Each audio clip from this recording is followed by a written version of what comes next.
Welcome to delicious dining. இன்னைக்கு நாம இட்லி பொடி எப்படி செய்யறதுன்னு பார்க்கலாம். கடலை பருப்பு 100 கிராம், வறுத்த கடலை 50 கிராம், வெள்ளை எள்ளு 50 கிராம், உளுத்தம் பருப்பு 100 கிராம், பூண்டு 100 கிராம், மிளகு 30 கிராம், வரமிளகாய் 6 அல்லது 8, வெந்தயம் 1 டீஸ்பூன், பெருங்காயம் 1/2 டீஸ்பூன், கருவேப்பிள்ளை 4 கொத்து, நிலக்கடலை 50 கிராம். எல்லா பொருளையுமே தனித்தனியா வறுத்தெடுத்துக்கிறது நல்லது. ஏன்னா ஒவ்வொரு பொருளும் வறுபடுற டைம் வேற வேறையா இருக்கும். முதல்ல வரமிளகா, கருவேப்பிள்ளை இது ரெண்டத்தையும் போட்டு வறுத்துடலாம். மிளகாவும் கருவேப்பிலையும் நல்லா வறுபட்டுடுச்சு. கருவேப்பிலை பாருங்க நல்லா சலசலன்னு இருக்கு, கிறிஸ்பியா ஆயிடுச்சு. இது போல வறுத்தா போதும். இப்போ நான் இதை எடுத்துட்டு ஒரு பவுலில் ட்ரான்ஸ்ஃபர் பண்ணிடலாம். அதே மிதமான சூட்டில் வெந்தயம், வறுக்கடலை, அப்புறம் மிளகு இது எல்லாத்தையும் போட்டு ஒன்றா வறுத்துடலாம். இது அதிகமாக வறுபடணும்னு தேவையில்லை, நல்லா வாசனை வர வரைக்கும் வறுத்துட்டா போதும்.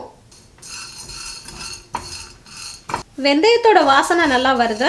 இப்போ நம்ம ஸ்டவ் ஆஃப் பண்ணிவிட்டு இதை எடுத்துகிட்டு ஒரு பெரிய பவுலில் கொட்டி வச்சுக்கலாம்.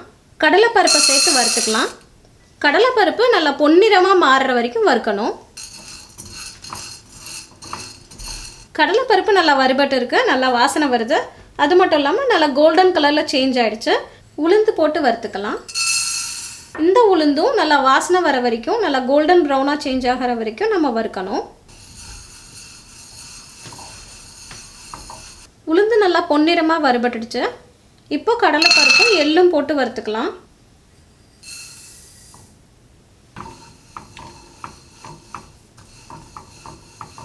எள்ளு லைட்டாக நிறம் மாறிடுச்சு, நல்லா குண்டு குண்டாக உப்பி வந்திருக்கு.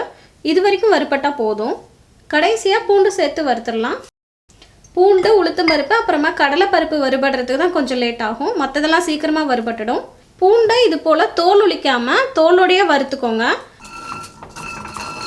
பூண்டெல்லாம் நல்லா சுருண்டுருச்சு, வறுபட்டுருச்சு. இதை ஸ்டவ் அமர்த்துறதுக்கு முன்னாடி நம்ம எடுத்து வச்சுருந்த பெருங்காயத்தை போட்டுடலாம். பெருங்காயத்தை போடும்போது சூடு வந்து ரொம்ப கம்மியாக இருக்கணும். அப்புறமா ரெசிபிக்கு தேவையான உப்பு. உப்பையும் 2 நிமிஷம் வறுத்து அரைச்சிக்கலாம், அப்போ தான் தண்ணி விடாது.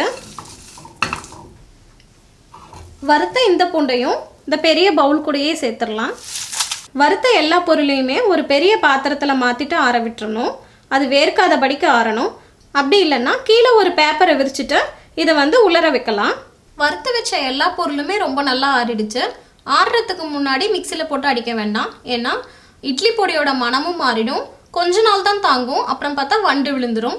இப்போ இதை ஒரு மிக்சி ஜாரில் போட்டுட்டு கொஞ்சம் கொஞ்சமாக திருகி அரைச்சிக்கணும். ஒரேடியாக ஸ்பீடாக வச்சு அரைச்சிக்க கூடாது, ஏன்னா நிலக்கடலையும் எள்ளும் சேர்த்துருக்கோம், எண்ணெய் விட ஆரம்பிச்சிடும். கொஞ்சம் கொஞ்சம் விட்டு விட்டு நம்ம அரைச்சி எடுத்துக்கலாம். அவ்வளோதான், நல்லா கமகமான சூப்பரான இட்லி பொடி ரெடி ஆகிடுச்சு. இந்த இட்லி பொடியை அரைக்கிறதுக்கு நான் 3 தடவை கொஞ்ச நேரம் டைம் விட்டு விட்டு அரைச்சேன். அதனால தான் பாருங்கள் எவ்வளோ உதிரியாக வந்திருக்குன்னு. இட்லி பொடியை இது போல் கொஞ்சம் நரன்னு அரைச்சிக்கணும். நாம இந்த ரெசிபியை நீங்களும் உங்கள் வீட்டில் ட்ரை பண்ணி பாருங்கள். இந்த வீடியோ உங்களுக்கு பிடிச்சிருந்தா உங்கள் ஃப்ரெண்ட்ஸுக்கு ஷேர் பண்ணுங்கள். மறக்காமல் டெலிஷியஸ் டைனிங்க்கு சப்ஸ்கிரைப் பண்ணுங்கள். தேங்க்யூ.